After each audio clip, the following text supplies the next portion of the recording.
Bueno, gente, como habíamos hablado, el día de hoy tenemos un invitado muy especial, Alexander Bierman, que es doctor en antropología. Etnografía, perdón, que es que cuando la gente se sale de la disciplina correcta, siempre es un problema. Geografía, de la Universidad de Rutgers, eso sí.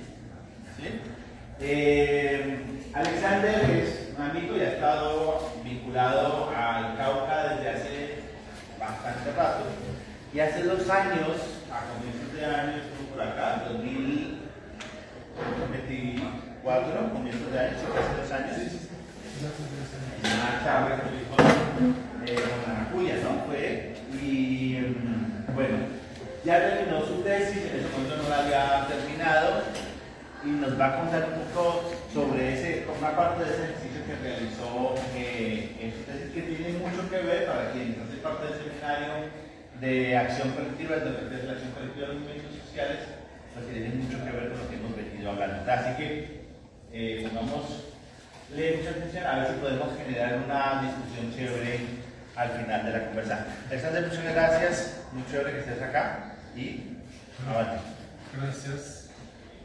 Pues, bueno, bienvenidos a... Pues he escrito bastante porque español es mi segundo idioma, especialmente hablando de estos temas más fácil haber escrito algo. Pero primero, como gracias a todos ustedes y al taller de etnografía de mi Cauca y también al profe Axel por invitarme. ¿Me escuchan bien atrás? Más o menos, sí. Esta es la primera vez que he hablado sobre mi tesis doctoral acá en Colombia, como después de haber terminado. Y estoy muy agradecido de compartir con ustedes algunas reflexiones sobre el trabajo etnográfico que realicé con procesos campesinos en la cordillera central del norte del Cauca.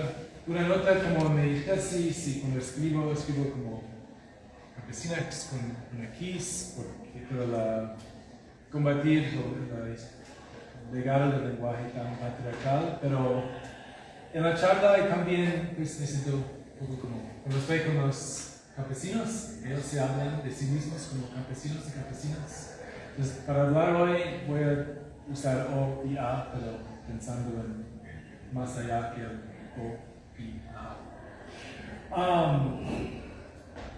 Bueno, espero que esas reflexiones se conecten con pues unas lecciones de la vida cotidiana campesina en la periferia de la expansión cañera del Valle del Río Cauca, y que eso nos puede enseñar, porque siempre pienso que usamos la etnografía también para pensar teóricamente sobre la transformación del capital rural a través de ejes de diferencia social y ecológicas, y cómo esto podría trascenderse, ¿sí? Poder redireccionarse hacia futuros más emancipatorios. Y también, como en segunda parte, pero al fin, quería charlar con ustedes sobre unas estrategias, reflexiones para una práctica etnográfica que está como éticamente entrelazada, que está en evolución y está como también quizás un acto improvisatorio, ¿sí? Más que como aprender unas metodologías fijas. Pues también es muy diferente a la inmersión ahora en comparación con mi trabajo de campo, y me siento como una inquietante distancia desde las conclusiones de mi tesis. Si estos tienen, cómo se relacionan con la relación de mi pensamiento propia, y quizás podemos pensar después como que está cambiando como en esta coyuntura, quizás nuevo, al nivel regional, nacional, definitivamente como en el hemisférico y planetario. Hablo de como fascismo planetario, que está pues, aún más como pesado. y que quizás eso exige repensar como los temas principales del capital, de las, donde escribo, plantaciones de azúcar, espacios agrícolas que están muy racializados y los vínculos entre la política identitaria y la política de la clase. Bueno, voy a hablar por quizás 40 minutos, 45 minutos y luego vamos a tener tiempo para charlar. Sigamos esa graffiti en la pared. Espero que no, pues que esta como sea suficientemente informal, que pueden interrumpirme, pueden hacer preguntas. No quieren que todos estén de acuerdo con lo que estoy diciendo. Y también tengo muchas referencias en en las pantallas y todo, y puedo como compartir esto, mi tesis, todo esto también más tarde, entonces no hay que como memorizar nada. Uno de los nombres que uso ciencia de nombres no son nombres reales, por la seguridad de personas los he cambiado. Los lugares pues, son reales. Bueno. En general, mi trabajo desarrolla una crítica del marco de los derechos campesinos debido a su política racial tácita, pero inevitable en relación con violencias anti-indígena y anti-afrodescendiente en la región, pero también en Colombia en general. Y siguiendo a pensadores como Stuart Hall y una amplia literatura colombiana sobre el multiculturalismo neoliberal, especialmente una colección editada por Axel, como en 2023, Tabula Rasa, muy buena. También analizo cómo los marcos basados en los derechos dependen de una noción fija y reificada de la identidad, que se define a través de pasados como desinfectados o como romanticizados, y en el contexto de los campesinos una orientación correcta y fija hacia los territorios definidos por el Estado. El campesino decide estar en como lugares campesinos territoriales y no se deben mover. Sin embargo, más que una simple crítica, mi trabajo desarrolla a través de prácticas etnográficas que buscan comprender cómo las formas de diferencia social, género, raza, geografía, producen formas desiguales de poder dentro de las comunidades campesinas, dentro de las comunidades, también en sus relaciones con sus vecinos, afrocolombianos, indígenas, y en el contexto más amplio de sus vidas y prácticas en los límites y interfaces del vasto agronegocio de la caña de azúcar en el valle del río Cauca. Lo pongo en diálogo mi disertación con conversaciones contemporáneas sobre la necropolítica de la construcción de la paz, la aumentación de la securitización rural y varias como subjetividades extractivistas, tratando de analizar cuestiones de identidad, como siempre cuestiones y expresiones de clase, que hay que pensar clase tras identidad y identidad tras clase. Y estas están expresadas de una forma muy diferente a las formulaciones marxistas muy clásicas, que predijeron erróneamente la homogenización del trabajo, la vida bajo el capital, que el trabajador iba a ser como la identidad más importante. Y yo quiero también decir que es muy importante que una expresión y reconocimiento no implica ningún resultado político, como el fascismo funciona muy bien con gente que están como enojados por su posición de clase. O puedes tener como, ¿cómo se dice? TERFs, ¿sí? ¿Entienden? TERF, que es como feministas que bueno, son como la entidad de feminismo, pero también son muy reaccionarios, ¿no? Entonces, para tener como políticas emancipatorias hay que lucharlas. No van a venir como orgánicamente desde una posición de clase o identidad, como las predicciones de Marx decían.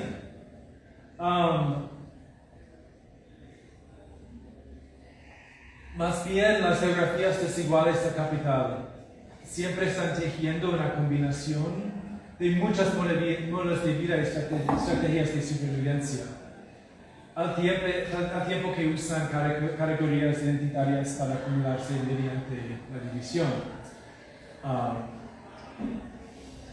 Comprender estas identidades, siempre en cambio, con de las campesinas, es como opuesto a pensarlo como de una identidad estable y ofrece una perspectiva para cuestionar cómo han cambiado con el tiempo, cuando han surgido otras identidades, por ejemplo, las centrales en las luchas de clases, o que puede expresarse a través de, por ejemplo, en el norte del Cauca, grupos de campesinos y indígenas y afros como trabajando juntos en la protección territorial contra la incursión militar o de las minorías.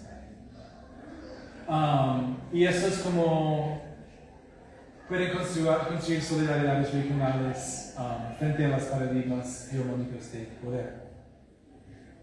Ese como poder, en este caso como más que todo como el poder del azúcar y como voy a llamarlo como un bloque de plantación, siempre está trabajando mediante como fuerza directa, violencia, relaciones de dependencia y también estrategias de cómo se dividir y vencer, no sé si.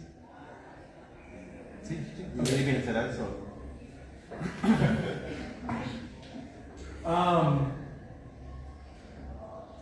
Ok, poco más teoría. Y ya. Pues no, voy a volver a la teoría. Pero bueno.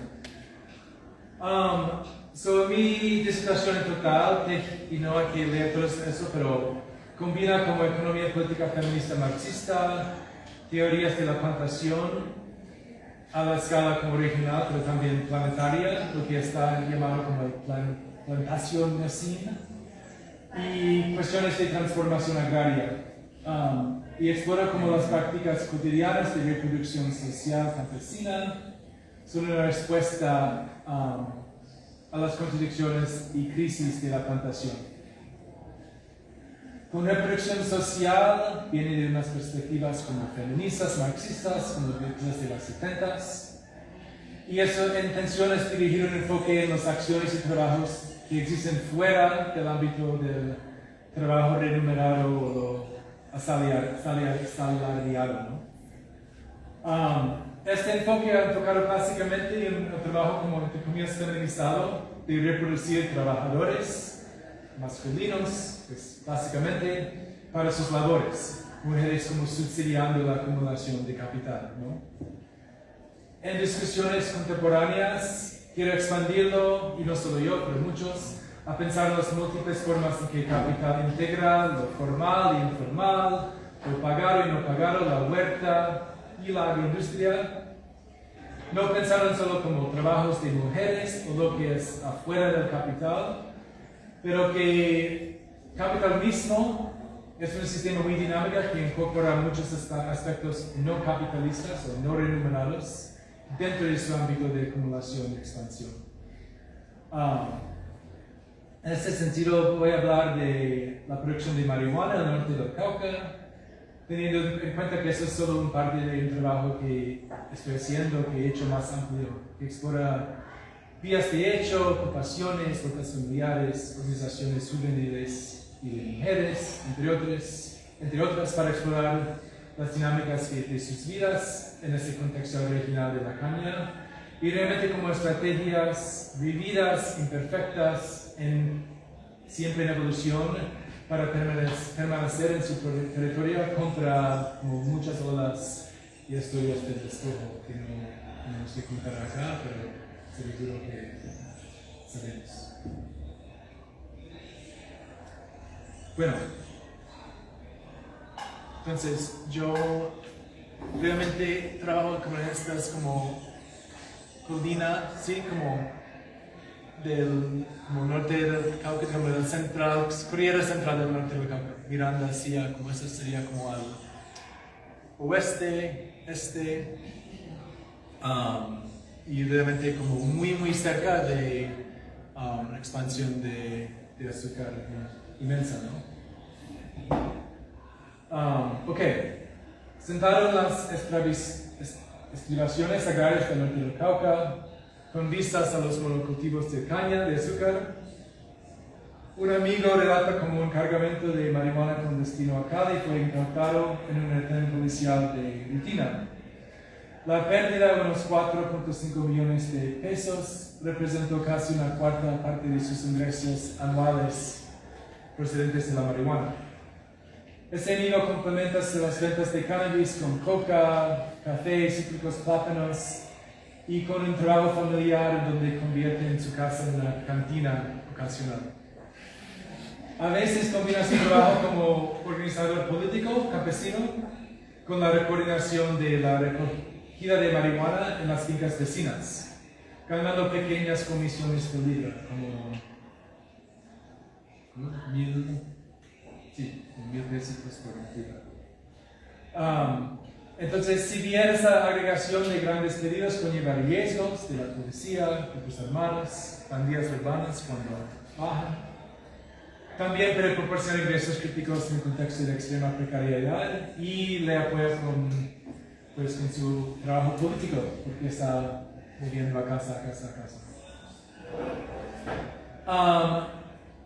Con esto quiero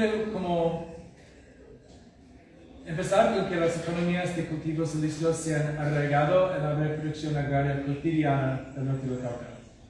En una región muy transformada por décadas de reestructuración neoliberal, respaldada por los Estados Unidos, y en el contexto de expansiones de plantaciones de azúcar y el control militarizado de drogas. Eso es como han pasado al mismo tiempo. Pero desde mediados de la década 2000, esos como 5 municipios, Miranda, Corinto, Caloto, y más arriba como Jambaló y Toribío, acá y acá, han surgido como la principal región productora de marihuana de Colombia y quizás de toda Sudamérica, abasteciendo los mercados nacionales e internacionales. Y la introducción de la variedad Creepy, una variedad índica de alta potencia, alrededor de 2010, transformó lo que había, ya no fumo marihuana. Antes sí. Transformó y no pensaba que iba a escribir sobre marihuana tampoco. Transformó lo que había sido un cultivo localizado en como varios lugares, en los cerros, en un auge de producción a nivel regional, integrado a esas matrices existentes de cultivo de plátano, frutas, de coca, aunque por acá hay menos extensiones muy grandes de coca, como es como Argelia, Buenos Aires, y podemos hablar de por qué. Yo examino la marihuana como un fenómeno político ecológico y pregunta cómo los cultivos ilícitos de drogas median la búsqueda contradictoria de supervivencia económica, autonomía política, y lo que voy a discutir hoy es como una experimentación agroecológica en condiciones de escasez de tierras, violencia y escaso apoyo estatal.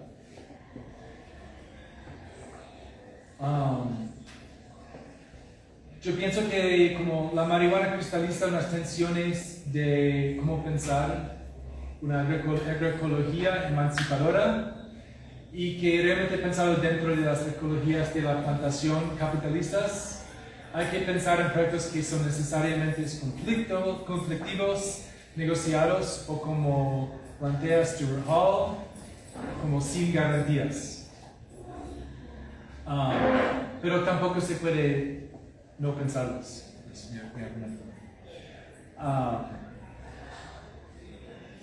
Estudios recientes han argumentado que los cultivos ilícitos para la producción de drogas pueden propiciar formas de acumulación flexible, autonomía parcial. Y eso puede flexibilizar los imperativos del mercado capitalista y financiar la reproducción social fuera de los canales formales. Como que puede tener unas cosas, digamos, buenas, casi emancipatorias. Y esa literatura que viene como de política de droga, como crítica de geógrafos, antropólogos, no como desestima ¿sí? las dimensiones violentas de la producción de cultivos ilícitos, pero argumento que la producción a pequeña escala puede contener un elemento subversivo de, y esas son sus palabras, lógicas desde abajo, imbuido de posibilidades emancipadoras parciales, capaces de generar dimensiones dispersas, fluidas y continuamente negociables de una como vista soberanía alimentaria en esos espacios como generados bajo la lupa de prohibición estatal y gobernanza débil. Eso es como su argumento de como potencial de la disciplina.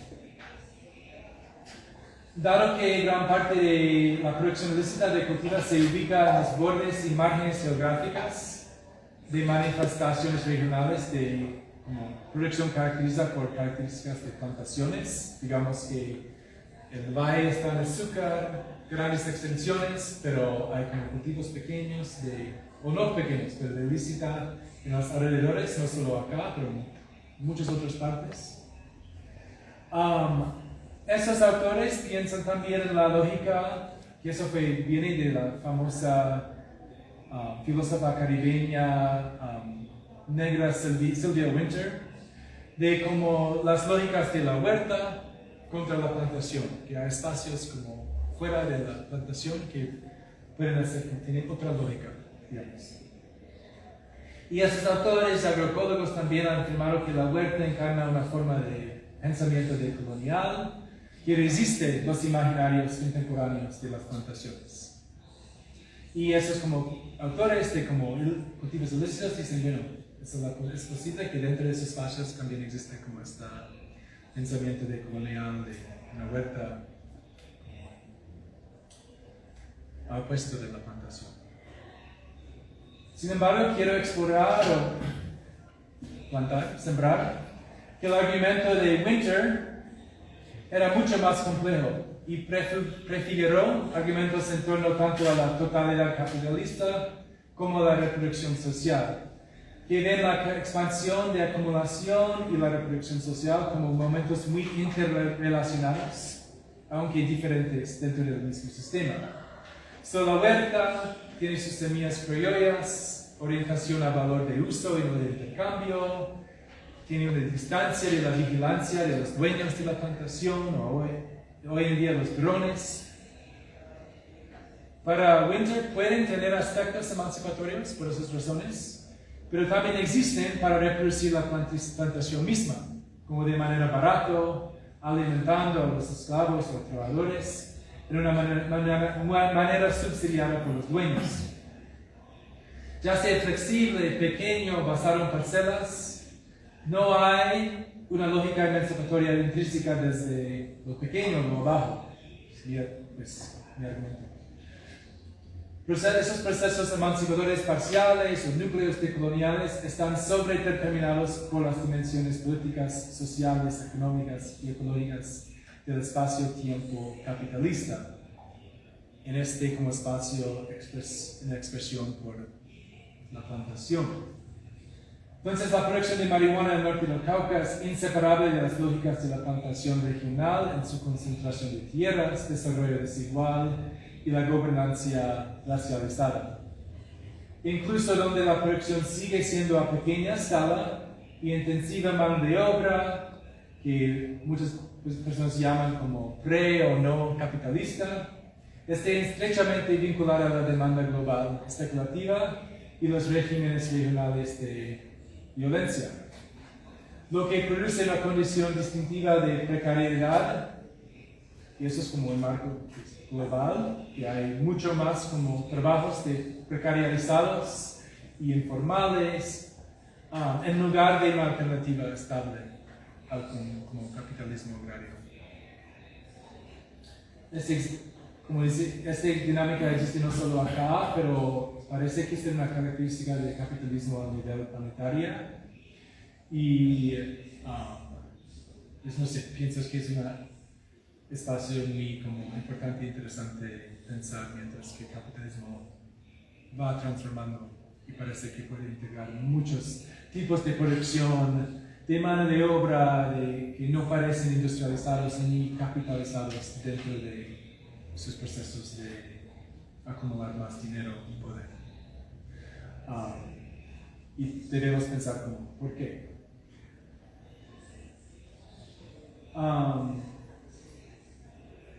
En este contexto, busco articular como los movimientos sociales agrarios en Colombia, en esta región, con visiones políticas emancipadoras, adoptan, rechazan y negocian simultáneamente la producción de marihuana como una estrategia de supervivencia para ellos en esta interfaz. Hacer esto, como situar la marihuana relacionalmente y coyunturalmente, junto con la caña de azúcar, para mí revela como que las geografías expansivas de este bloque de plantaciones va mucho más allá que el valle, como extiende hasta los ceros y quizás más allá. Y que las economías listas son producidas por y constitutivas del poder de las plantaciones. Y no sé, tengo como... Yo pienso en como la plantación como un bloque. Eso viene del trabajo de Clyde Woods, del sur de los Estados Unidos, pero como un bloque hegemónico, cultural, económico, político, social. Y se puede ver aquí como por ejemplo, el alcalde de Cali viene de la familia de Manuelita, que Syngenta, un gran empresa agroindustria, está financiando huertas y viveros escolares en los cerros arriba del Valle del Cauca, como por sus, no sé cómo se dice, como responsabilidad social, corporación, ¿sí? Que la caña es una biodiversidad de salud ecosistema y de fitosanidad, eso viene de Sanicaña, entonces está como coartando el lenguaje de biodiversidad. Yo vi que cuando se bajaban por el COP16 en Cali, la primera cosa que la gente veía del avión eran como grandes como comerciales de azúcar en la biodiversidad del valle.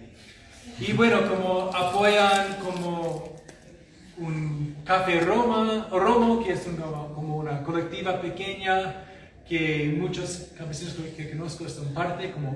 Entonces, decir que no solo es como ver como el monocultivo, pero es ver que es un proyecto, y eso habla de como en el sur de los Estados Unidos, en la como historia de como...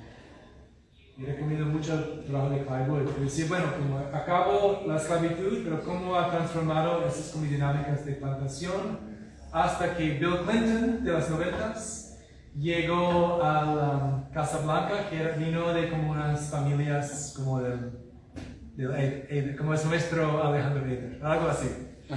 Bueno, entonces cuando hablo de la plantación, quiero pensarlo así, ¿no? Que pienso que es muy útil. Y también hay muchos como autores de crítica como de colonial, feminista, como de Latinoamérica, del Caribe, que también están pensando, bueno, la noción del antropoceno, que no habla de como quién ha producido estos como gran cambios. Hay que como recontextualizarlo y repensarlo como el plantación océano. Digamos que vivimos en un planeta reconfigurado por historias de la plantación. Procesos de acumulación, una reorganización primordial de la naturaleza.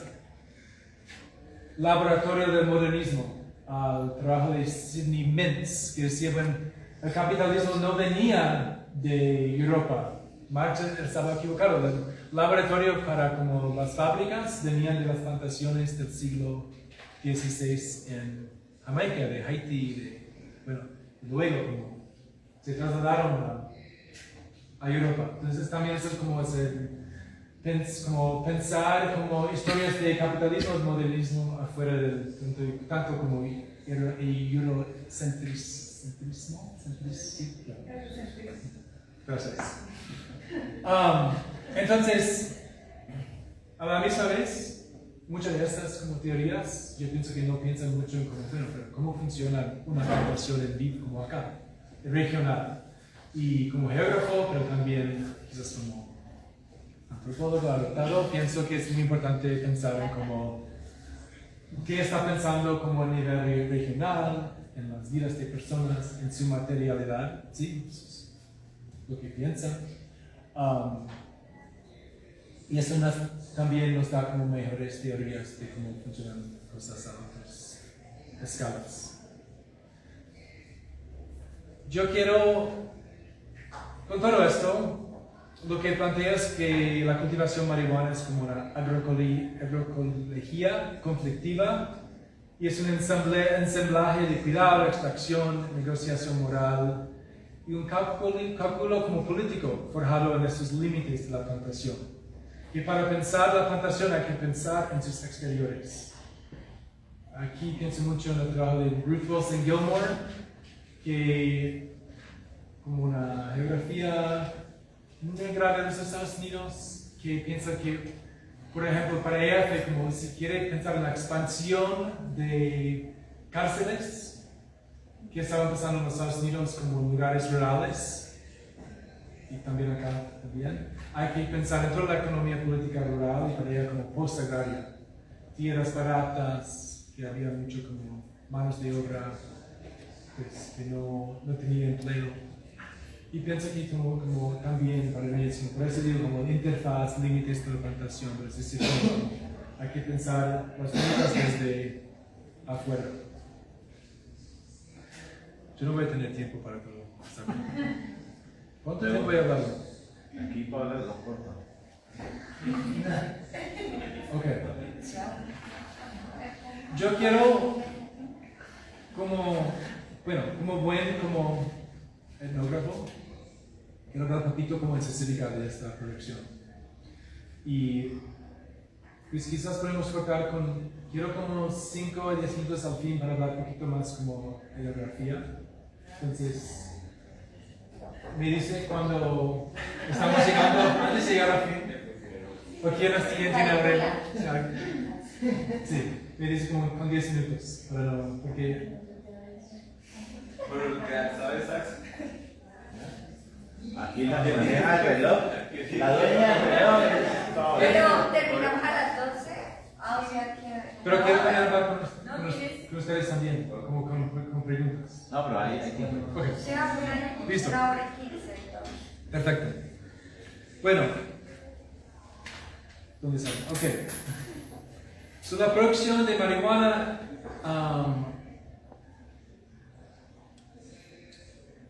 vino con esta variedad de creepy en como 2012, descandeló un rápido auge. Los precios iniciales alcanzaron como los 400 Mil. no, sí, obvio, sí, 400,000 pesos por libra, antes de desplomarse en 2 años. Ahora están entre como 14 a digamos 50 en muy buen tiempo. Pero ahora como 20, Pero acá está más cara, ¿no? 20 hace 2 semanas, como 22, 25 por libra. Desde entonces los precios han fluctuado ampliamente, lo que refleja la volatilidad del mercado. A pesar de esta inestabilidad, la marihuana sigue siendo significativamente más rentable que las alternativas legales. Los rendimientos netos son al menos, o muchas veces 3 veces superiores a los del café, y también requiere años de maduración. También, y hablamos con Axel ayer, la producción se organiza en gran medida mediante el trabajo doméstico, complementado por trabajadores vecinos durante la cosecha y el procesamiento. Entonces, muchas veces como trabajo familiar. A diferencia de la coca, la producción de marihuana está menos rígidamente marcada por el género.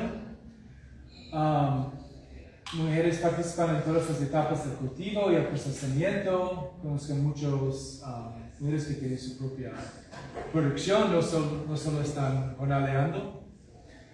Y ha convertido en un cultivo preferido entre los hogares encabezados por mujeres, donde la escala y los ritmos laborales permiten la integración del cuidado infantil con la generación de ingresos.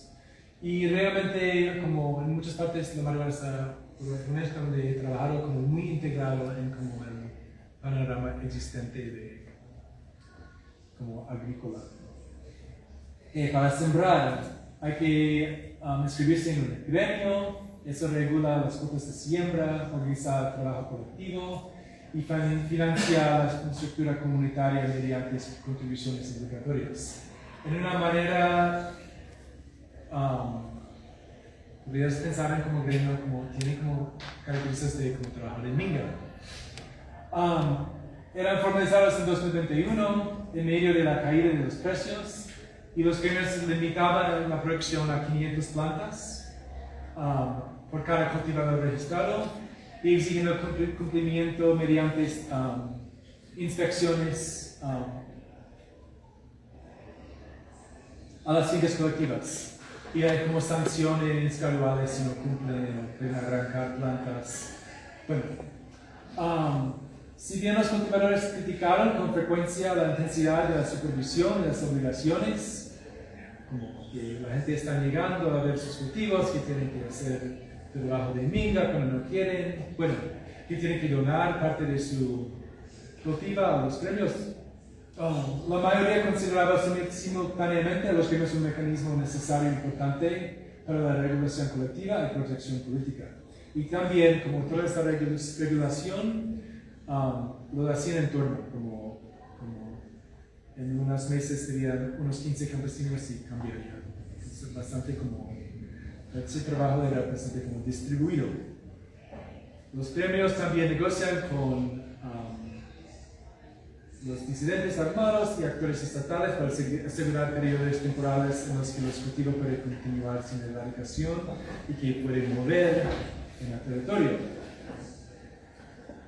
Los compradores, a medio de la comunidad, compran marihuana seca directamente en la finca antes de agrupar los envíos para su transporte hacia partes mucho más allá que no estuvieron en el si bien la agrupación y el transporte ofrecen mayores ganancias, también conllevan riesgos legales y físicos. Muchos campesinos que conozco han estado encarcelados por delitos relacionados con la marihuana y la violencia dirigida es común a lo largo de las rutas de distribución, más que como en los sitios de producción misma. La marihuana fue excluida del PNIS en los acuerdos de paz de 2016. Y el Estado citó los múltiples ciclos de cosecha de marihuana en comparación que como la coca dura mucho tiempo, la dependencia del trabajo informal y su alta productividad por hectárea, que no había extensiones muy grandes, para obstáculos para la verificación y sustitución. La marihuana ha seguido siendo una estrategia clave de sustento para miles de hogares campesinos, parcialmente aislados de la atención política y militar dirigida a la coca. La expansión de la marihuana también se basó como en prácticas institucionalizadas desarrolladas pero a través de la coca. Como se vive y se cultiva aparte, pero también muy relacionada, como acceso confiable a material de siembra, una compra garantizada a nivel del hogar, no hay que transportarlo, transacciones en efectivo, ciclos de cosechas rápidos y también algo que dura mucho tiempo, ¿no? Como en comparación de llevar tus tomates o cítricos al mercado en las carreteras que son horribles y ya dañados. Bueno. Estas condiciones rara vez disponibles en la agricultura ilícita desincentivan activamente la inversión productiva a largo plazo. Entonces tienes como un cambio agroecosistema como que depende en la marihuana. Antes como marginal, en las zonas remotas, y ahora realmente un elemento central de la economía política, vida social, ecológica. Ustedes saben cómo si pasa por estos como pueblos del boom marihuana, hay como una cantidad de comercio de acción, de motocicletas, de nuevos lugares para comer, como por un cambio grande. Hoy en día se puede ver las luces de como entre comillas la ciudad perdida desde Cali en un día despejada, de aproximadamente 20,000 sitios de producción, y eso como indica también como una tolerancia tácita, ¿no?, hacia el cultivo. Incluso como han sido muchos cortes de electricidad por parte de la compañía energética del occidente, pero las luces siguen alumbrando los cultivos de marihuana.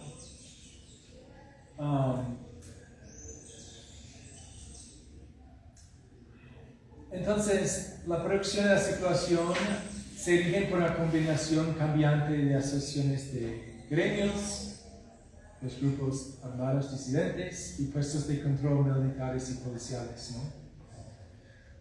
Las disidencias regulan gran parte del comercio, obtener rentas a medida que la marihuana sale de la región para vender con costos mucho más grandes.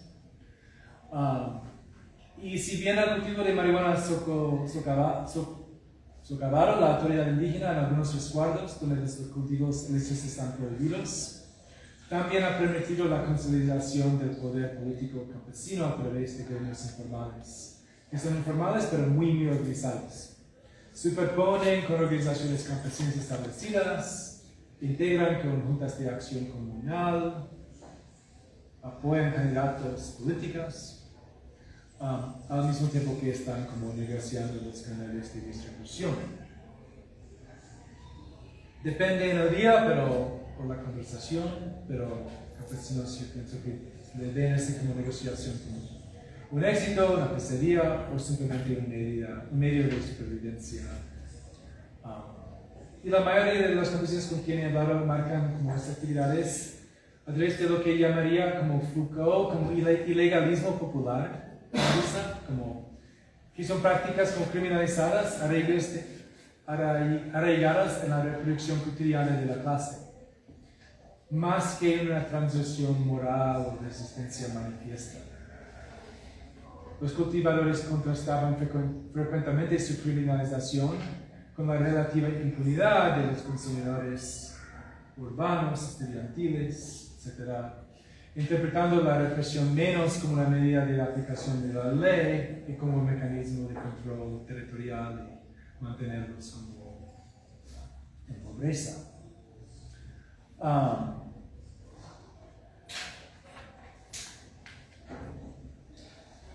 Bueno, quiero pensar un poquito en este como asunto de las relaciones entre cannabis y la caña.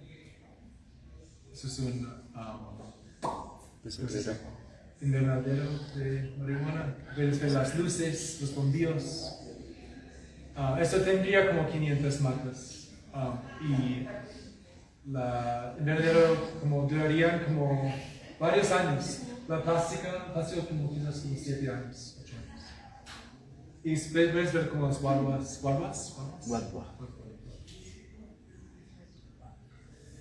Ok. Ya he planteado como esta combinación.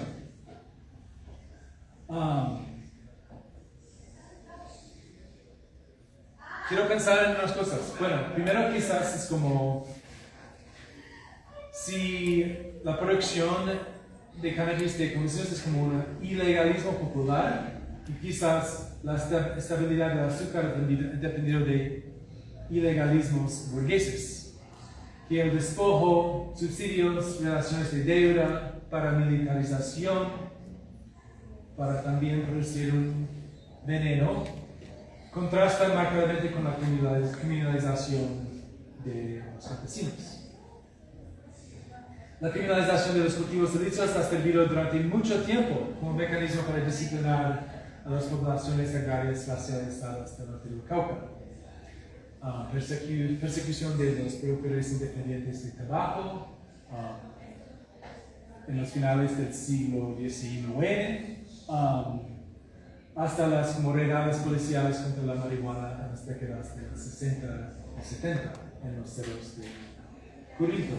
Pues esta ilegalidad ha funcionado como pretexto para perturbar las economías autónomas y frustrar sus reivindicaciones de ciudadanía, ¿no? Como nombrar a alguien como criminal o ilegal, corta su capacidad de ser como ciudadano. Y eso como se puede ver eso como se ve mucho en los movimientos cocaleros de las 90s, ¿no? Como reconocer que no son, pues, porque su como actos ilegales vienen del contexto como de criminalización y no porque quieren ser criminales. Ok, por ejemplo, yo asistí a una reunión en 2022 entre Sanicaña y CIA. ¿Conocen el CIA? Centro de Investigación Agricultura Tropical. Voy a hablar de más tarde, pero fundado por intereses estadounidenses en los 60s. Hace investigación para el campesino, pero es como un espacio muy, digamos, poderoso de intereses extranjeros y están entre como Cali y Palmira. Una central de inteligencia sobre agricultura tropical. Exacto. Ok, yo asistí a la reunión entre ellos y Sanicaña, que es como sitio de investigación para la caña. Y ellos presentaron la caña de azúcar como un cultivo ético y ambientalmente responsable. Al tiempo que describieron a mí y no sabían nada de mí o mis investigaciones en ese momento. Ahora sí, porque no me dejan reentrar. Perdón. Describen los campesinos cultivadores de marihuana y las ocupaciones de sus tierras por indígenas como problemas de seguridad y comportamiento que obstaculizan el desarrollo adecuado para la región. Se movilizan los productores de caña, tecnologías de vigilancia, drones, imágenes satelitales, monitoreo de la calidad del aire para saber cuándo y quién está quemando, y si deben o no deben, para monitorear los cultivos ilícitos y para mirar como dónde mueven y dónde están las personas en las orillas de la caña. Mientras que subrayaron planes tecnocráticos para corredores de conservación, esquemas de servicios ecosistémicos en este área de cultivos. Y con ese como discurso como tan tecnocrático, evitaron como cualquier discusión de como la violencia estructural en la expansión del azúcar. El límite entre la caña de azúcar y la marihuana funciona también como una frontera política, despolitizando el subdesarrollo rural mientras redefinía las prácticas campesinas indígenas como irracionales, criminales y como necesidad de intervención. Los científicos postularon como la caña de azúcar como un cultivo ético, productivo, respetuoso, de su trabajo con agencias internacionales para limitar su huella ecológica es mucho más importante para la región que como, la producción campesina. Pero esa expansión de la marihuana refleja, por lo tanto el fracaso de estas políticas de desarrollo rural como las contradicciones de esta cosmovisión como biodiversa, ética del azúcar. Los azucareros siguen consolidando tierra, recursos y apoyo estatal, mientras como invertir en tierras en Meta y convertir sus tierras en el Valle del Cauca en inmobiliarios. Mientras eso pasa, la narcoinversión también ha penetrado cada vez más y más en los territorios, especialmente en colectivas indígenas y afrocolombianas, exacerbando como conflicto territorial. Y como demuestro como un amigo de nosotros, Anthony Dest, la participación de campesinos, que son campesinos mestizos en economías de cultivos ilícitos, puede simultáneamente impugnar el abandono estatal y reproducir como aspectos de despojo colonial. Entonces hay como una profunda ambivalencia de las políticas de supervivencia en esa interfaz de las plantaciones. Especialmente como se ve como en los conflictos por el poder político basado en los gremios, que viene de la producción de marihuana, pero el conflicto ha generado muchos conflictos directos con las autoridades indígenas, particularmente dentro de las territorios NASA, donde el cultivo ilícito se opone públicamente. Entonces, si bien las organizaciones indígenas del norte del Cauca se han opuesto al cultivo de marihuana dentro de los resguardos, citando su implicación con actores armados, la violencia, los campesinos suelen marcar la prohibición como un desplazamiento de la ilegalidad a los territorios campesinos, lo que refuerza su estigmatización. Pero estas críticas campesinas a la gobernanza indígena con frecuencia reproducen lógicas raciales, aun cuando las comunidades indígenas sufren una violencia desproporcionada por afirmar su autonomía territorial. Entonces, lo importante aquí para mí es pensar también en que campesinos mestizos dentro del Estado históricamente que ha favorecido como mestizaje, blanqueamiento, pueden en una escala como regional actuar como pues, de maneras como superracializadas y beneficiar de una manera de esta como racialización. A la misma vez, pensando en como teorías de la plantación, no solo acá, pero como teoría pues, planetaria, y dentro de Colombia, dentro de la imagen regional y global, donde están las guerras contra las drogas y todo, que todavía como el norte del Cauca, como este espacio de plantación, es un lugar como racializado que incluye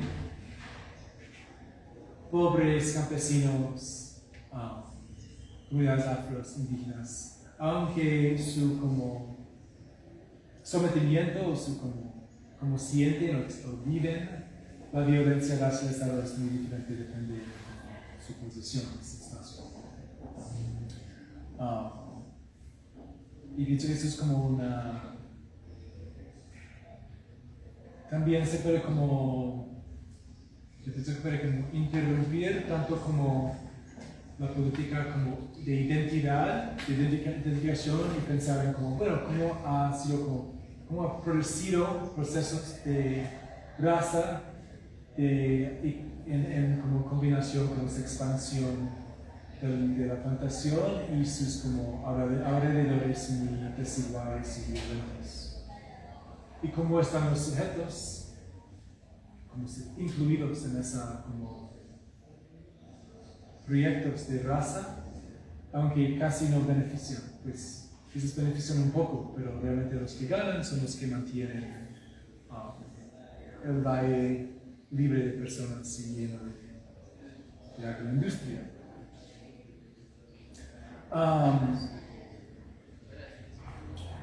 Yo quiero terminar, podemos hablar más de muchos temas aquí, problemas con la legalización, que no ha beneficiado a los campesinos, también más de como las relaciones entre procesos indígenas, campesinos y afros, y como muere la marihuana y reconfigura territorios.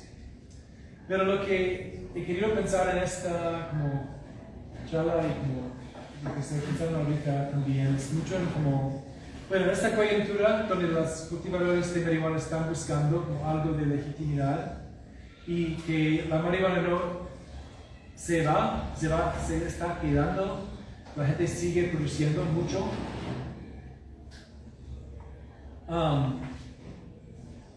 ¿Cuáles son sus prácticas? ¿Y cómo se puede pensar en este lugar como un lugar agroecológico? ¿Y qué hace como pensar la agroecológica para no solo sus prácticas, pero también para sus como teorías de cambio? Y ya, con esto yo voy a comenzar.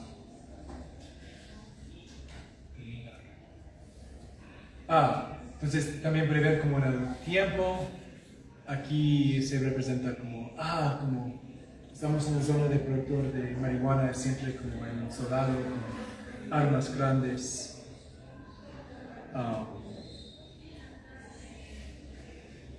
Ok. La agroecología se ha convertido en un horizonte central para los movimientos agrarios contemporáneos, en particular a través de su articulación con soberanía alimentaria dentro del movimiento social La Vía Campesina, y quizás es el movimiento social más grande en población en el planeta. Es entendida simultáneamente como un campo científico, un conjunto de prácticas agrícolas y un proyecto como político-pedagógico, y prioriza la producción de bajos insumos externos, diversificación de cultivos y la circulación de conocimiento situado a través de procesos campesino a campesino, no el Centro de Inteligencia Agricultura Tropical. En Colombia, estos compromisos están institucionalizados dentro de organizaciones campesinas como Fenswagro, como entre muchos otros, CNA, ¿sí? Fenswagro tiene Escuela de Educación Popular, ligado a la Vía Campesina, en Biotá, Cundinamarca, y quiere formar una generación de líderes campesinos en métodos agroecológicos y políticas de soberanía alimentaria. Y acabo de ver un exalumno ahí abajo, que a la americana. En el norte del Cauca, las asociaciones locales han ampliado este trabajo mediante colaboraciones con universidades, incorporando la agroecología en plataformas organizativas y programas de capacitación. En esos espacios, la marihuana está notoriamente ausente. En los talleres de planificación agroecológica, los planes de estudio, los encuentros de extensión, rara vez abordan los cultivos ilícitos y mucho menos consideran la marihuana como parte de sistemas agroecológicos diversificados. Este silencio a menudo se justifica a través del pragmatismo organizacional, ¿no? Como se puede permitir la autonomía de los agricultores y darles como cobertura, mientras se desvía la responsabilidad de los cultivos ilícitos al Estado.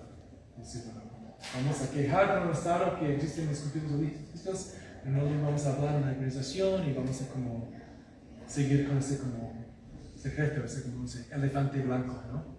¿Sí? Dice.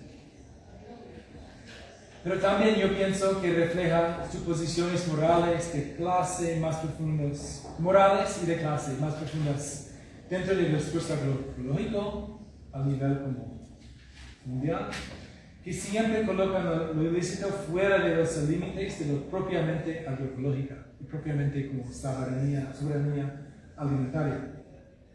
A pesar de la pluralidad y la disputa interna de la agroecología, su énfasis en la producción doméstica de alimentos y la reducción química puede invisibilizar la gama más amplia de actividades a través de las cuales los pequeños agricultores se reproducen en condiciones de escasez de tierras, volatilidad del mercado, violencia política, etc.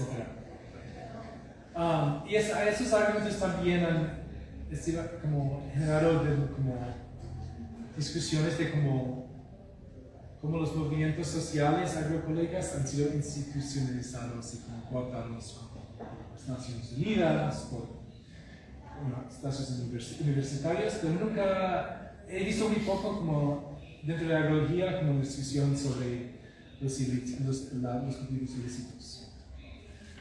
Pienso que esta misión es importante porque la producción de marihuana no es externa a la vida campesina, es constitutiva de ella. Los campesinos viven por esos ingresos. Pero los marcos autorizados de un campesino colombiano, entre comillas, enfatizan un patrimonio cultural, su subsistencia, prácticas ancestrales, mientras que omiten la marihuana y la coca casi por completa o los delegan a narrativas de corrupción impuestas desde afuera. La campesina que cultiva no puede tener como agencia. Si leímos como la definición de ICANN del campesinado, omite por completo la mención de lo ilícito. Los efectos críticos para recuperar el valor de estas plantas a menudo se centran en usos medicinales, rituales o extractivos orientados a unos mercados como nichos urbanos o globales, dejando la economía política popular cotidiana del cultivo y todos sus problemas fuera de los temas propiamente campesinos. Entonces, para considerar como la marihuana como práctica agroecológica, pone precisamente en primer plano estas contradicciones. Está arraigada en las parcelas agroecológicas, con cultivos intercalados, fertilizados con abono, con control de plagas y organización laboral a través de redes familiares y parentesco. A la misma vez que está alejada de los mercados transicionales, regulación armada, dependencia química, no se puede comer un poco. Pero estoy interesado en cómo la marihuana agudiza en lugar de resolver esta tensión, como empecé, con reproducción y resistencia, que desde hace tiempo ha animado investigaciones sobre sociedades de la plantación. Puede ser esos espacios de producción de marihuana, espacios como posiblemente emancipatorios, reproducen la estabilidad del azúcar abajo.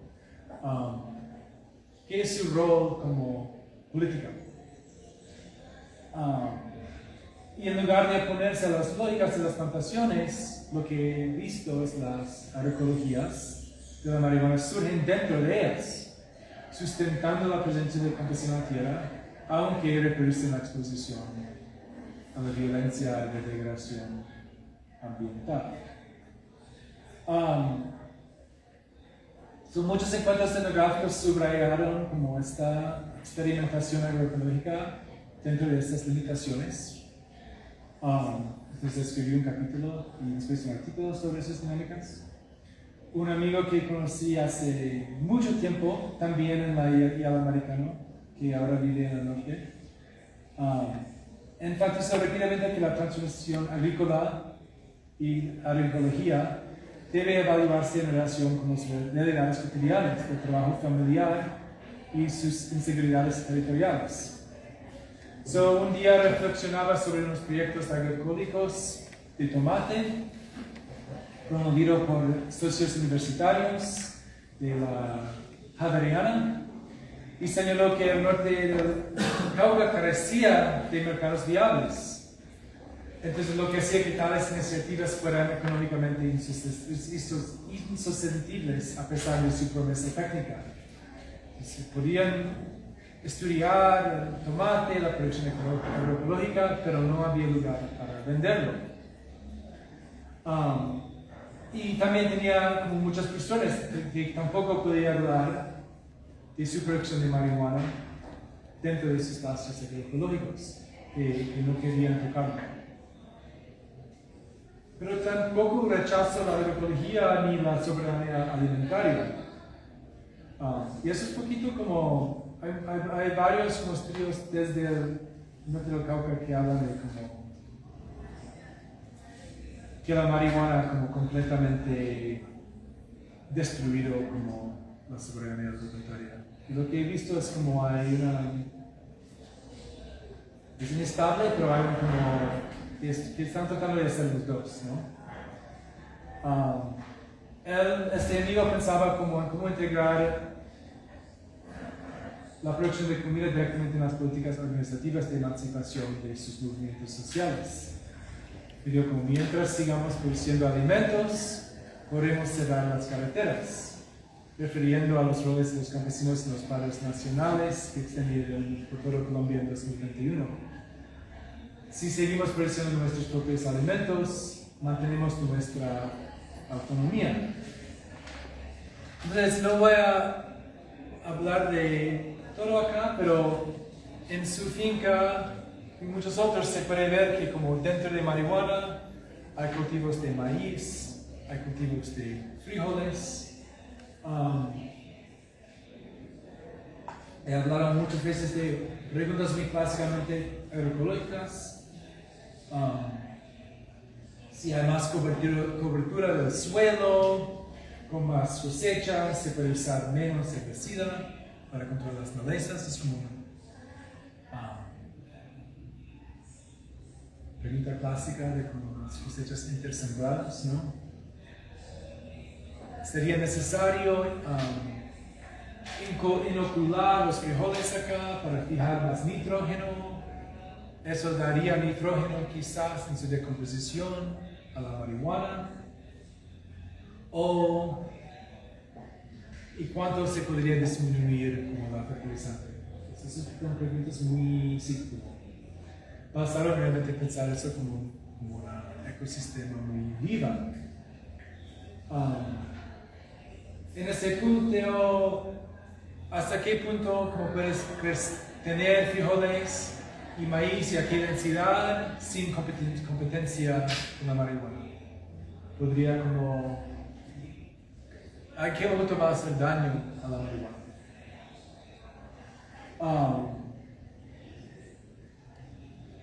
Tampoco eso es tan nuevo. Muchos de los cultivadores de las 60s y 70s en esta región nunca pararon de cultivar sus cultivos de casa. Entonces, hay muchas discusiones entre como los jóvenes y los como mayores de cómo seguir cultivando así. Entonces,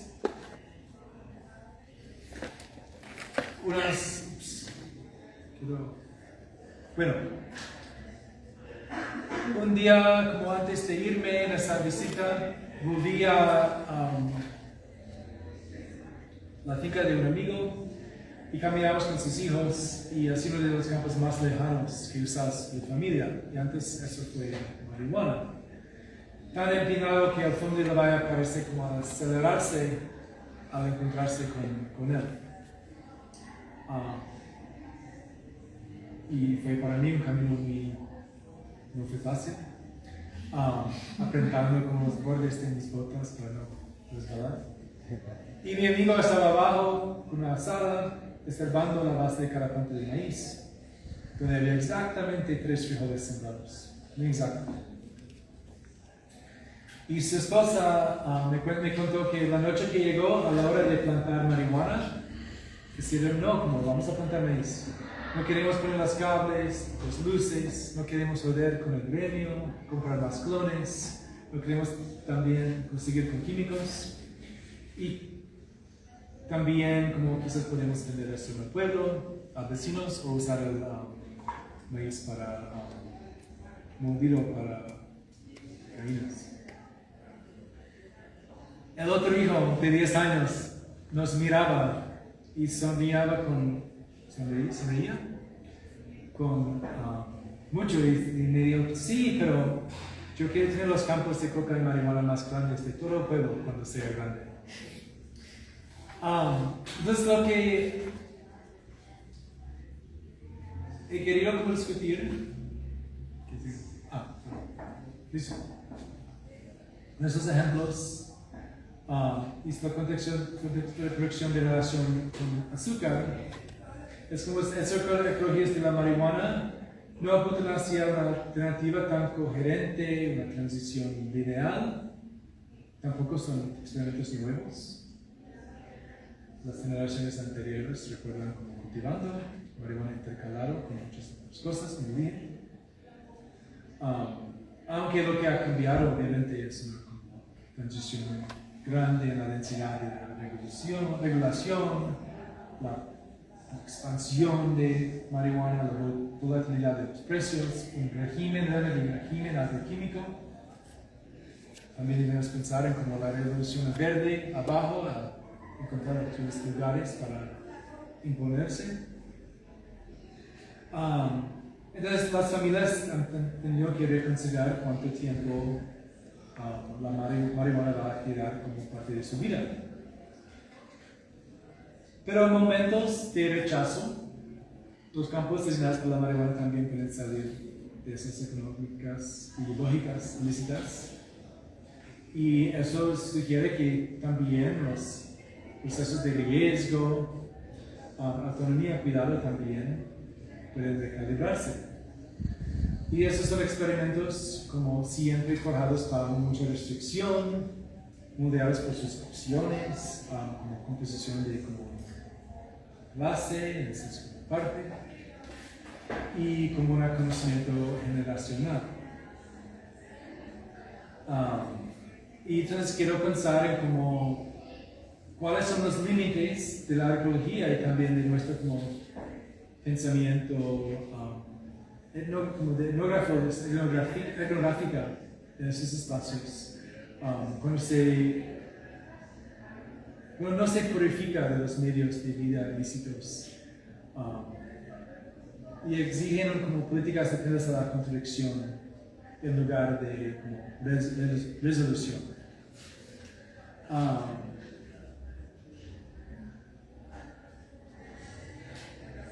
Y pues creo que voy a parar ahí, quiero seguir más con esos temas y quizás hablar muy rápido. ¿Cuánto tiempo es? Ahora sí ya. Ahí. ¿Tienes que ir ahora? ¿Listo? Ok.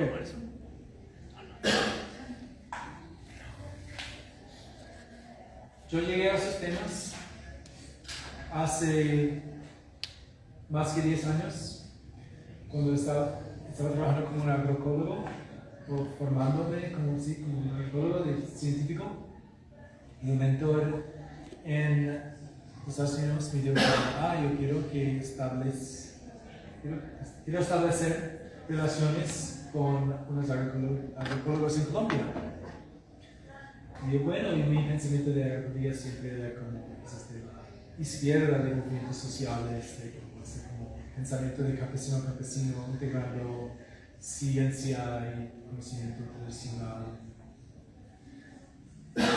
Y sin pensar mucho llegué, como con su voluntad, al CIA, al Centro Internacional de Agricultura Tropical, para estudiar el secuestro de carbono en suelos de extensiones silvopastoriles para el ganado. Y tuve como una crisis interna después de llegar ahí, como las contradicciones eran inmensas para mí, irreconciliables. Y bueno, tuve muchas preguntas sobre cómo surgió este centro de investigación fundado por los Rockefellers y las fundaciones de Ford, las familias más ricas de los Estados Unidos, y por qué en 68, cuando están surgiendo los movimientos guerrillas aquí, pero también realmente como revoluciones comunistas y anticoloniales en mucho del mundo. Y mientras como empecé a preguntar eso, básicamente me dejé de huir. Sí, y empecé como realmente estudiar como el contexto de como el uso de desarrollo agrícola como una herramienta de imperialismo, pero como, digamos, como liviano, suave, entre comillas. Y pues hay muchos estudios que me encantan de estadounidenses que critican al gobierno de los Estados Unidos, que puedo nombrar o pasar nombres. Y también me encanta en Colombia, como hay unos estudios de Olga del Río, de Javeriana, unos de Univay, unos historiadores, Luis Sánchez Mejía, André y Anet, que también hablan de, bueno, como esta esos actos como imperialistas también combinaban con una élite vallecaucana que también quería transformar el valle hacia más producción como moderna. Bueno, y con UIRME yo conocí a un grupo de agroecología en la Palmira que tenía muchos enlaces con Fitzwater. Me fui a enseñar y aprender varias veces en Yala Mariacano. Y iba a volver acá para hacer un doctorado en geografía, realmente para pensar en esta como historia colonial, decía. Y ahora están haciendo como una desarrollo de como agricultura digital y quería hacer como una etnografía institucional de la agricultura digital. Pero a la misma vez me invitaron como muchos exalumnos de esta escuela de Yala Mariacano para visitarlos en el norte del Cauca, que está muy cerca de CIA. Entonces en un momento decidí que no podía seguir criticando CIA. Y yo, no sé si usted la ha leído como el Fred Moten, que es como es como un pensador, filósofo, pensador crítico. Y dice como, donde empieza es también donde termina. Entonces yo pensaba como, si empiezo pensando en CIA, voy a terminar en CIA, y realmente si quiero su desmantelamiento, lo que voy a escribir va a estar usado para su reforma, que no quiero. Entonces, con la imitación de sus procesos y sentirme en un momento que tuve que hacer unas decisiones que no podía seguir en las reuniones de CIA, Arizanicaña y otro día como crisis pues, de confianza también. Llegó un día cuando las mujeres campesinas me invitaron a como unas reuniones de planes de desarrollo con Francia, Parques de Santander, pero todo el fin de semana. Y el mismo fin de semana nos decía, tenemos un retrato científico y debes ven a observar. Y eso fue como una decisión que sabía en ese momento como lo que escojo va a suceder lo que hago. Entonces seguí como con los procesos campesinos. Y en mi disertación reflexiono mucho en este como las diferentes cosmovisiones. Yo pienso como el problema desarrollista de la agrícola. Y mis como decisiones, los cambios que tuve como internamente también de mover de como reaccionar con mucho como ira contra como CIA y que me sentía como que mis mentores me habían mentido y engañado a ser como pues no solo quiero criticar este lugar tampoco, que no quiero darle más como no sé, energía y que las cosas como unos 10 kilómetros alrededor son como procesos muy vivas, muy dinámicas. Entonces yo pienso como, quiero terminar con esto, es que cómo pensamos y lo que estudiamos, yo pienso que está inseparable como nuestras evoluciones como personas, y no solo como estudiantes, pero personas como éticas, morales, nuestras cosmovisiones, que tienen que cambiar y deben cambiar. Y tenemos que tener la humildad para cambiar también. Entonces, los propios modos y metodologías de la investigación geográfica, aunque bueno, hice observación con estudiantes y entrevistas, yo pienso que la elemento de WhatsApp en el compu es increíble para geografía también. Yo tuve mucha interacción con la comunidad científica, como imperial en Namibia por mucho tiempo. Sigo haciendo historias orales con los mayores y jóvenes de las asociaciones allá, pero bueno.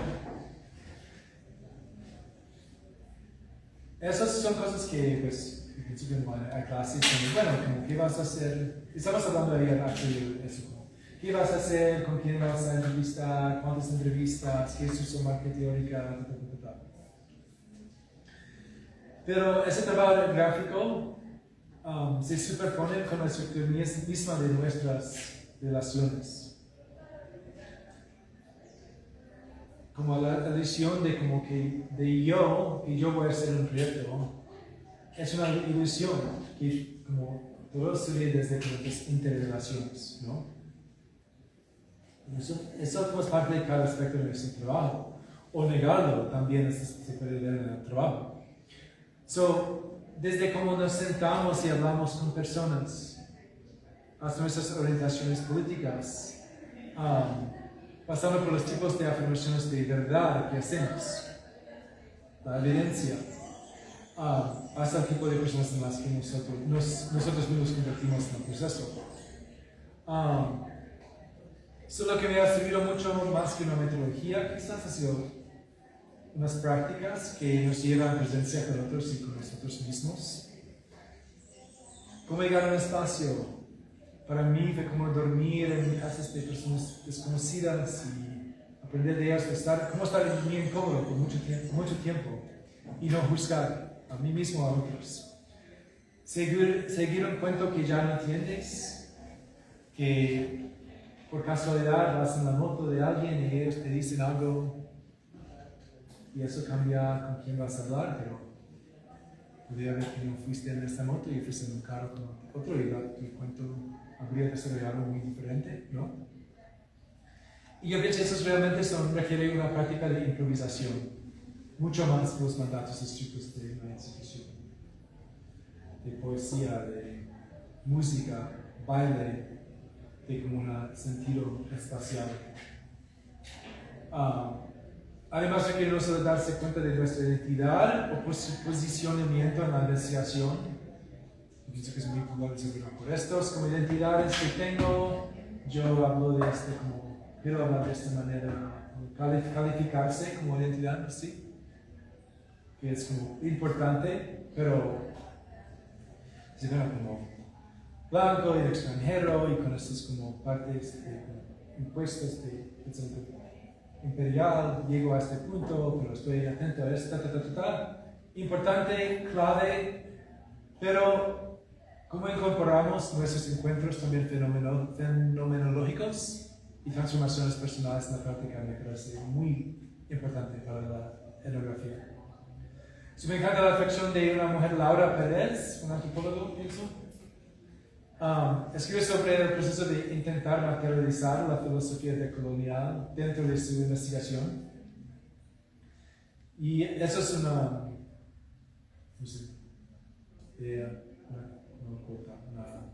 frase de ella. Y se trata de no quedarnos sin tocar, sino más bien de reconocernos tanto entre lo construido negativamente como lo positivamente. Se trata de desracializarnos, desgénero, desexuarnos y repensarnos socialmente.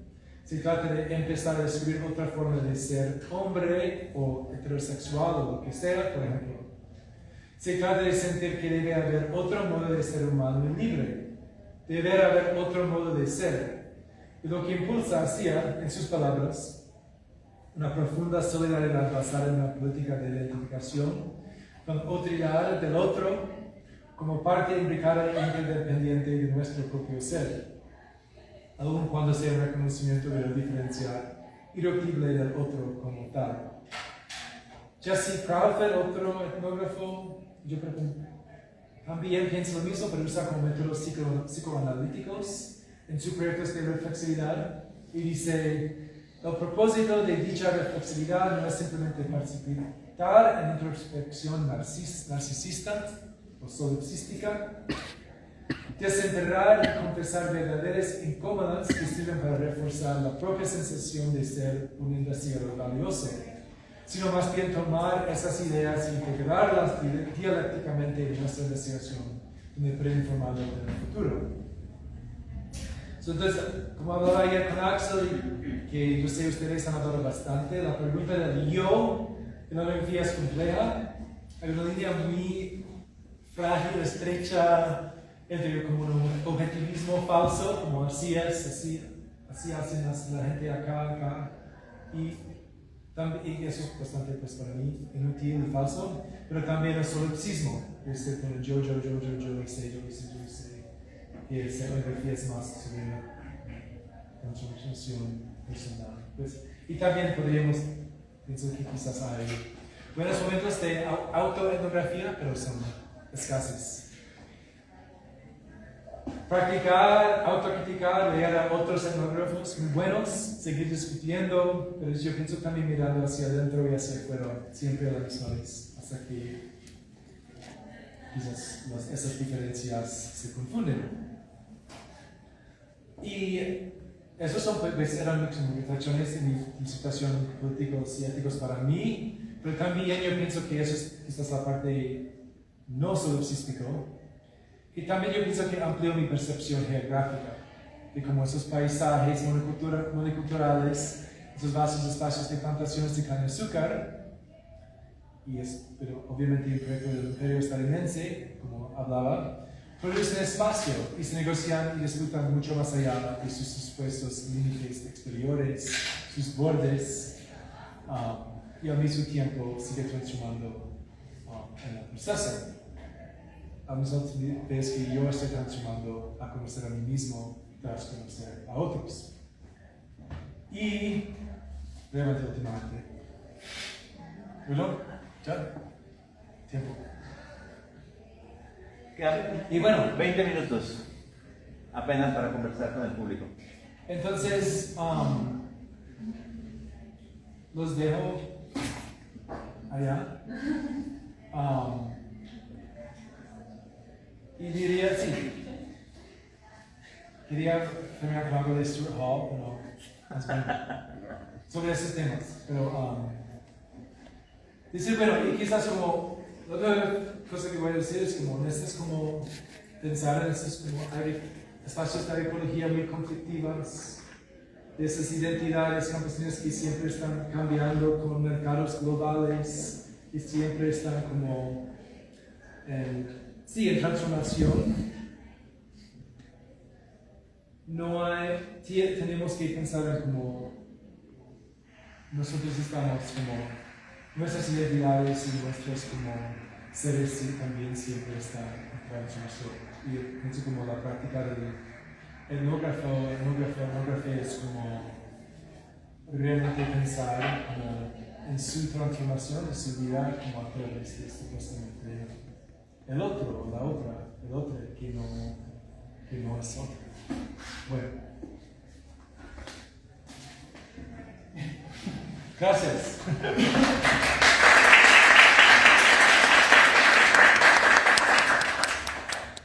Bueno, tenemos pocos minutos para unas preguntas, comentarios.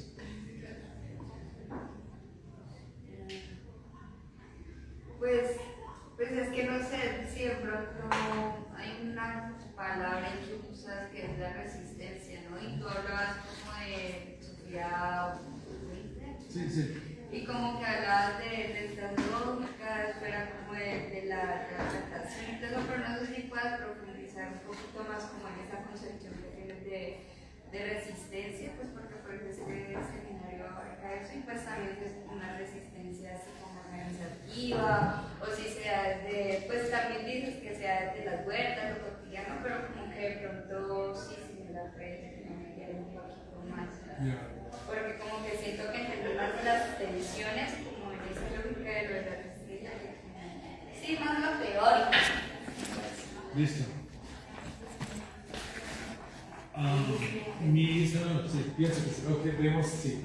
Y también estoy tratando de traducir ese artículo que escribió en el 71, que no parece español, ¿no? Entonces, me encantaría, pues, después de traducirlo, pensarlo con ustedes.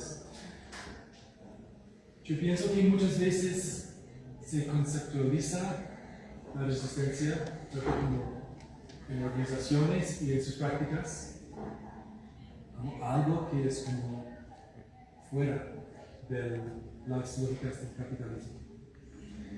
Y mi argumento, y quizás eso también es de muchas, como una tradición de también como marxismo agrario, de mucho de como pensamiento de como reproducción social. Es lo que estamos nombrando muchas veces como resistencia, no se puede pensar fuera del capitalismo. Que el capitalismo, si queremos o no queremos, es una totalidad, toca todo. Pero lo importante es que el capitalismo es inestable. ¿Por qué? Porque requiere cada día, cada minuto, transformar lo virtual, el movimiento de dinero, de especulación, en una producción de cosas.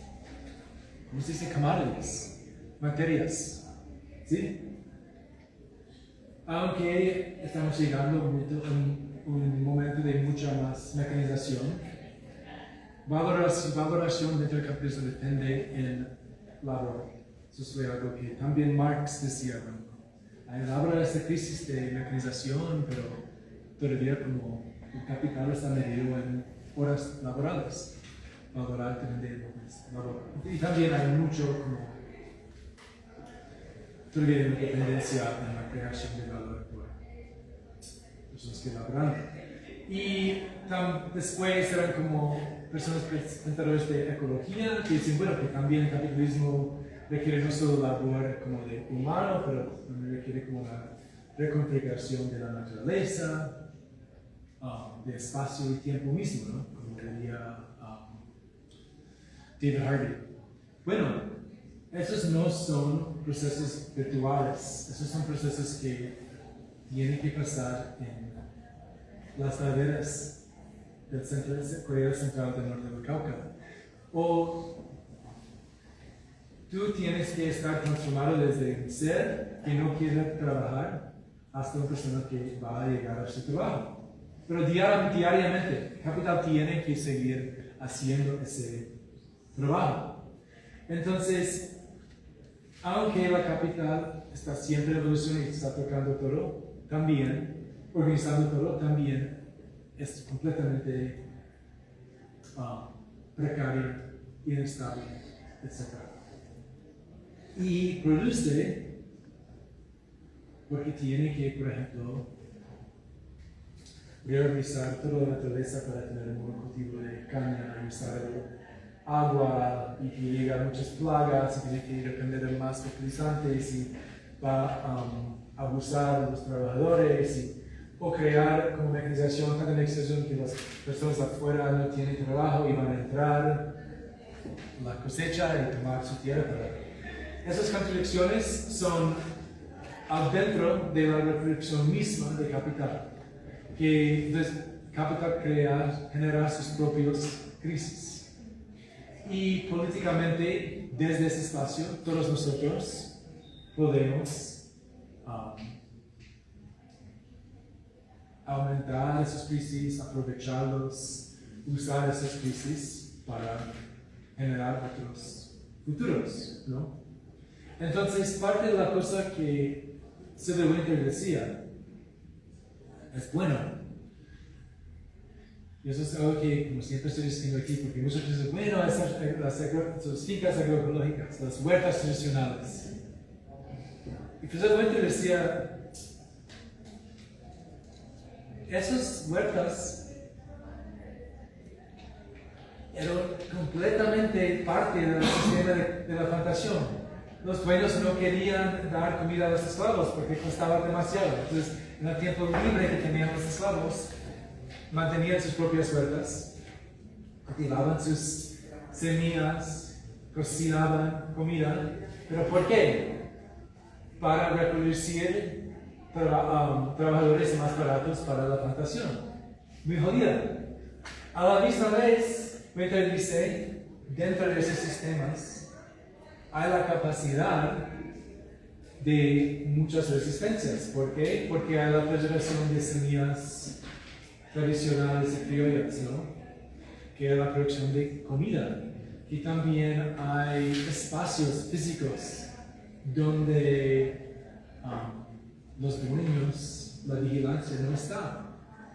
Ellos se fueron a con sus grandes casas. Los esclavos, después los trabajadores, están trabajando en sus huertas y allá se puede planificar sus luchas o sus, ¿cómo se dice? Como quemar la carne y no sé, como eso. Entonces, los que dicen como hay una contradicción allá, ¿no? Que en reproducirse paga capital y hay que pensar en como, bueno, ¿cómo lo hacemos? Hay muchos espacios así hoy en día.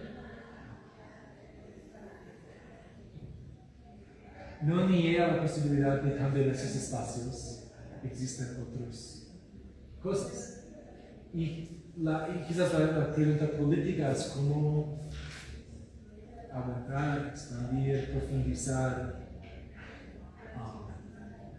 esa como independencia alternativa, ¿no? O que bajo este contexto tan brutal, que también hay importancia de preservar también todos estos como procesos culturales, donde cantaban, donde se cantan, no, pues no, en esos espacios también, producción de cultura, etc.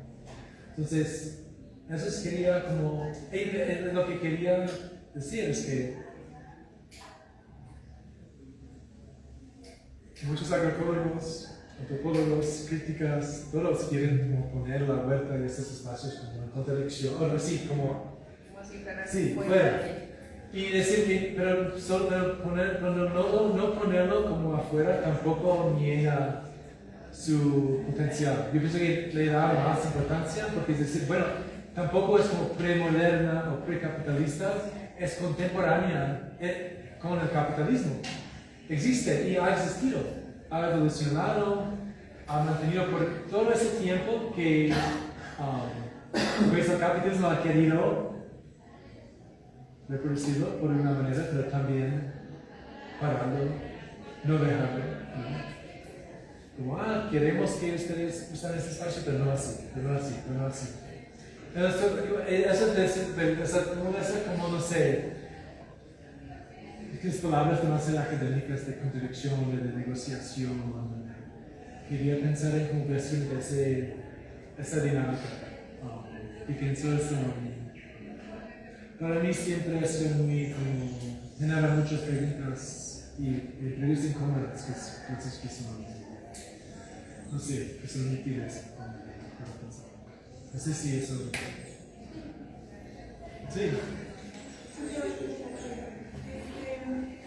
Al final de la exposición tú mencionaste como la ética, ¿no? Alrededor de todo esto. Yo tengo la pregunta, ¿qué tipo de cambio ético y qué pasos de diálogo serían necesarios para que las comunidades campesinas puedan proponer alternativas reales a los monocultivos sin ser excluidas o criminalizadas? Muy buena pregunta. Pues,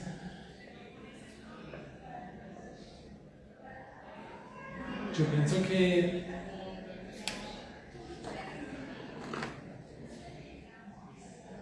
hay varias como escalas de desertificación.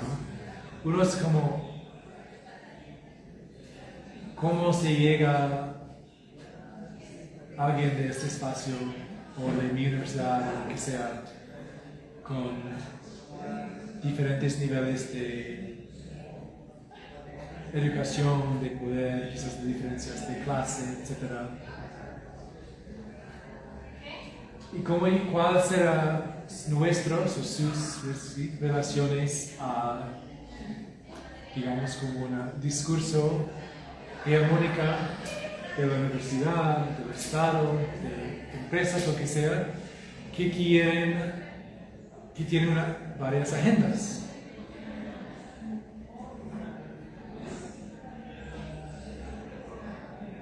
Por ejemplo, hay mucha antropología en esa región muy positivista que quiere caracterizar los territorios. en ideas de étnica, de raza, de uso del suelo, y con idea de si realmente caracterizamos y ordenamos mejor y mejor, así vamos a llegar a un punto en que no hay conflicto. Y entonces hay como mucho, y hoy podemos por entrevistas y cosas más etnográficas, realmente como mejorar nuestros mapas, ideas del territorio y el manejo. Y hay otros como, pues yo pienso que esos tienen como muchos problemas de limitar las personas en el espacio y no realmente pensar en cómo, porque hay conflictos territoriales en los Andes mirando hacia el bajo, pues por el este despojo y la escasez de tierras debido a la producción de la plantación. ¿Y quién está fundando esas estudios, esas universidades? Pues ya saben. Bueno, y también dentro de una diría como etnografía más crítica, ¿dónde se llega? Como quiere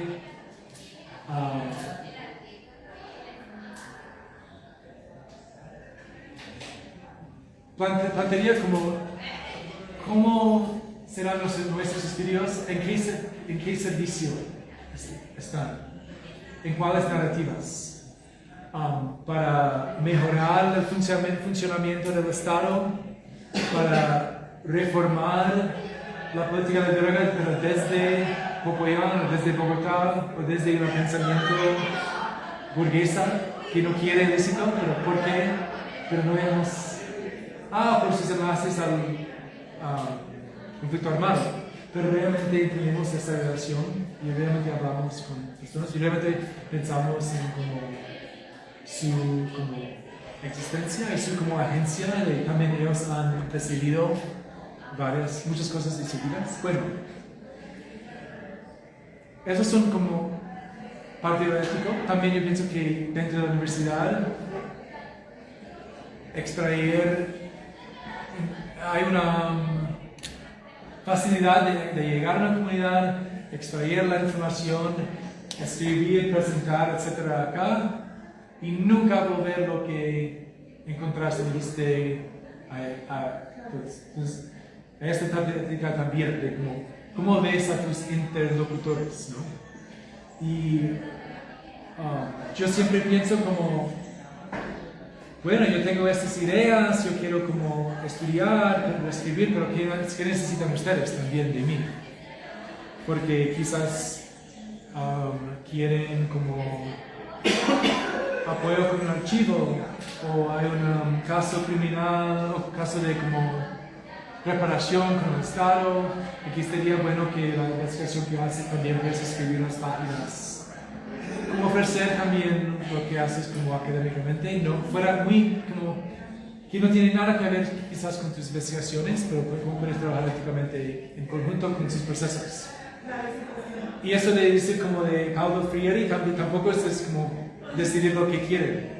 Paulo Freire tiene como alguien llega, es como, Paulo, que mi problema, no sé, es que la gente con quien trabaja quieren comprar motos, pero no deben comprar motos, como, no tienen plata.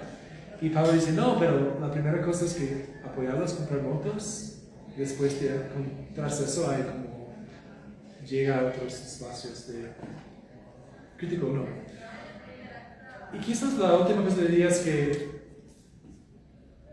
quizás no poner demasiada importancia al resto del trabajo. Y yo pensé muchas veces cómo actuamos políticamente, sea en discursos, en marchas, en acciones en la calle, lo que sea, de apoyo mutuo. Eso forma también parte de tu ser y cómo trabajas, pero muchas veces lo que haces como políticamente y éticamente no va a estar en estas páginas, no ni en esta charla o en tus tesis. Y yo pienso que es importante y también mantener esas cosas que no tampoco pensar que yo voy a entregar toda mi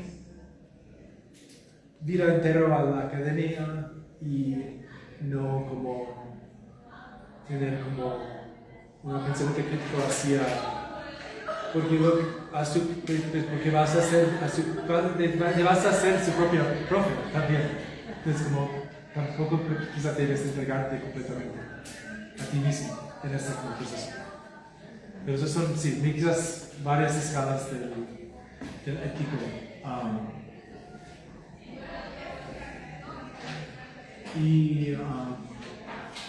En frente de la como civilización, pienso que es una lucha como cultural muy grande y no solo como hemisférico y global.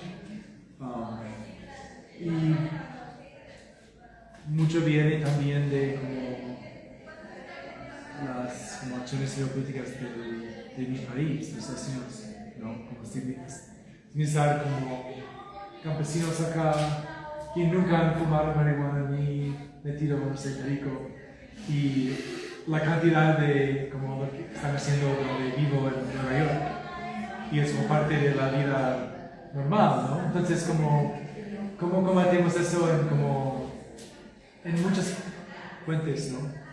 Porque y eso es como, yo pienso que eso es como una cuestión de como todavía que estas relaciones como muy coloniales y imperialistas.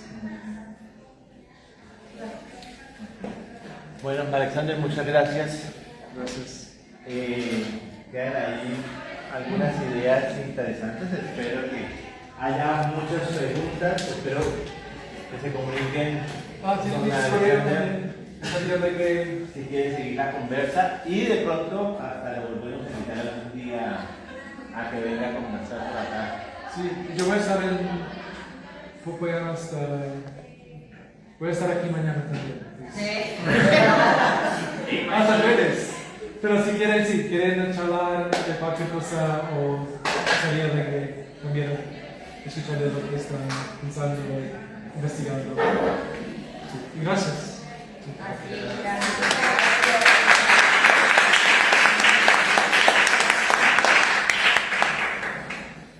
Bueno, gente. Veo, usted tiene que aceptar una cosa. ¿Qué te hacen o qué? ¿Qué le quieres hacer? Listo.